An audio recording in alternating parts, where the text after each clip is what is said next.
প্রিয় চাকরি প্রত্যাশী বন্ধুরা, আশা করছি সবাই ভালো এবং সুস্থ আছেন। আজকে হাজির হলাম হলো একটা সরকারি নিয়োগ নিয়ে, যেখানে আপনার হলো হিসাব মহানিয়ন্ত্রকের যে কার্যালয় আছে সেখানে, এবং আমি বর্তমানে অবস্থান করছি তাদের যে অফিসিয়াল ওয়েবসাইটটা আছে সরকারি, তো সেখানে এখান থেকে আপনারা চাইলে সার্কুলারটা দেখতে পারবেন এবং আমরা ডাউনলোড করে দেখবো কোনটা পদে কত সংখ্যা নেবে, এবং এখানে এসএসসি পাশে আপনি আবেদন করতে পারবেন সম্পূর্ণ বিনা অভিজ্ঞতা, যেহেতু অনলাইনের মাধ্যমে আবেদন করতে পারবেন এবং আপনি ঘরে বসে থেকে আপনার যে মোবাইল নাম্বার আছে বা মোবাইল আছে সেখানে আপনি অনলাইনে যে আবেদনটা আছে সেটা করতে পারবেন। তো সেই ওয়েবসাইট সহ আমরা সব কিছু আজকে বিস্তারিত দেখার সর্বোচ্চ চেষ্টা করবো। আমি বর্তমান অবস্থানে যেহেতু অফিসিয়াল ওয়েবসাইট তাদের সরকারি এবং নিয়ন্ত্রণ কার্যালয় হিসাব যেটা আছে তত তাদের, তো সেখান থেকে আমরা জাস্ট তাদের যে সার্ভারটা আছে আমরা ডাউনলোড করে রাখছি অলরেডি নোটিশ থেকে।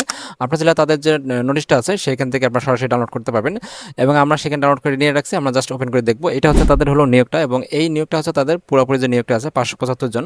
তো এখানে যেহেতু ক্যাটাগরি ভাগ করে দেওয়া আছে, দুই তিনটা নিয়োগ একসঙ্গে দেওয়া আছে। প্রথমটা হচ্ছে কম্পিউটার অপারেটর, এখানে 2 জন। তারপর হচ্ছে জুনিয়র অডিট যে অডিটর আছে এখানে 92 জন। তারপর হচ্ছে ডাটা এন্ট্রি কন্ট্রোল অপারেটর এখানে 4 জন, এবং এখানে ড্রাইভার পদে হচ্ছে 2 জন। তো এখানে যারা আছেন তারা অবশ্যই ড্রাইভার পদে এবং এসএসসি পাশা বা আপনার হলো জিএসসি সার্টিফিকেটে যারা আছে তারা এখানে আবেদন করতে পারবেন, এবং ডাটা এন্ট্রি কন্ট্রোল অপারেটর এখানে এইচএসসি পাশে আবেদন করতে পারবেন, এবং জুনিয়র অডিটর যারা আছেন তারা এখানে অবশ্যই স্নাতক পাশে আবেদন করতে পারবেন। এবং তাছাড়া এখানে যেটা হচ্ছে কম্পিউটার অপারেটর, তারা এখানে এইচএসসি পাস করলে আপনি এখানে আবেদন করতে পারবেন। তাছাড়া স্নাতক ডিগ্রি এখানে লাগবে এখানে 2 জনের জন্য। তো এখানে যে বিষয়টা কথা বলছে, তারা এখানে বলছে যে 1/7/2026 তারিখের মধ্যে বয়সসীমা অবশ্যই 18 থেকে 32 বছরের মধ্যে বয়সসীমা হইতে হবে।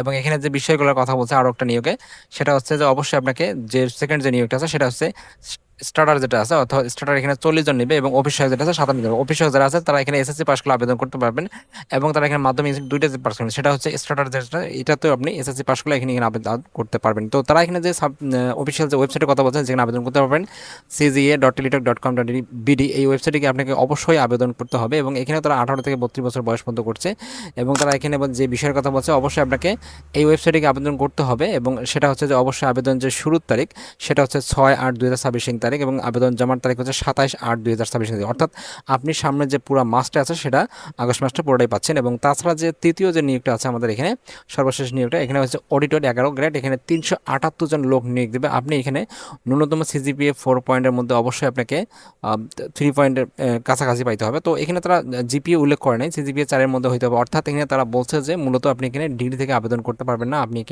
এখানে অনার্স থেকে পাশ করে আবেদন করতে পারবেন, অথবা মাস্টার্স থাকলে আপনি আবেদন করতে পারবেন। এবং কম্পিউটার চালানোর জন্য অবশ্যই আপনাকে অফিসে যে ওয়ার্ডটা আছে, অফিস এক্সেল যে পাওয়ার পয়েন্ট যে অফিসটি আছে সেটা কিন্তু অবশ্যই আপনাকে চালানো পারদর্শী বা আপনার মোটামুটি জ্ঞান থাকলে আপনি এখানে আবেদন করতে পারবেন। এবং তারা এখানে প্রার্থীর বয়স যেটা আছে 18 থেকে 32 বয়স এখানেও চাইছে, এবং আবেদন করতে হবে আপনাকে cga.teletalk.com.bd এই ওয়েবসাইটের মাধ্যমে। এবং আবেদন শুরু হবে একই তারিখে 6/8/2026 তারিখে, এবং আবেদন শেষ হবে 27/8/2026 তারিখে। তো তিনটা নিয়োগে আমাদের আবেদনের ডেট এবং আবেদনের লাস্ট ডেট একই ডেট, আপনারা চাইলে আবেদন করতে পারবেন। তো এখানে যেহেতু অনেক সময় আছে, আপনারা অবশ্যই প্রস্তুতি নেবেন এবং এখানে আবেদন করার সর্বোচ্চ চেষ্টা করবেন। কারো যদি কোথাও বুঝতে সমস্যা হয় বা পদ নিয়ে কোনো সমস্যা থাকে বা পদ সংখ্যা বা আপনার হলো যে যোগ্যতা নিয়ে, শিক্ষাগত যোগ্যতা নিয়ে, যেহেতু এখানে কোনো প্রকার এক্সপিরিয়েন্স লাগবে না, এগুলোর সমস্যা হলে অবশ্যই আমাকে কমেন্টস করে জানাবেন, আমি রিপ্লাই দেওয়ার সর্বোচ্চ চেষ্টা করবো। Thank you so much video দেখার জন্য। এরকম নিত্য নতুন প্রতিনিয়ত চাকরি আপডেট পেতে প্রতিনিয়ত চোখ রাখুন আমার এই চ্যানেলটিতে, এবং অবশ্যই আমার চ্যানেলটি সাবস্ক্রাইব করে আমাদের পাশে থাকবেন এবং লাইক এবং কমেন্টস এবং শেয়ার করবেন, যাতে আপনাদের আরও অনেকেই উপকৃত হয়। Thank you so much video দেখার জন্য আবারও।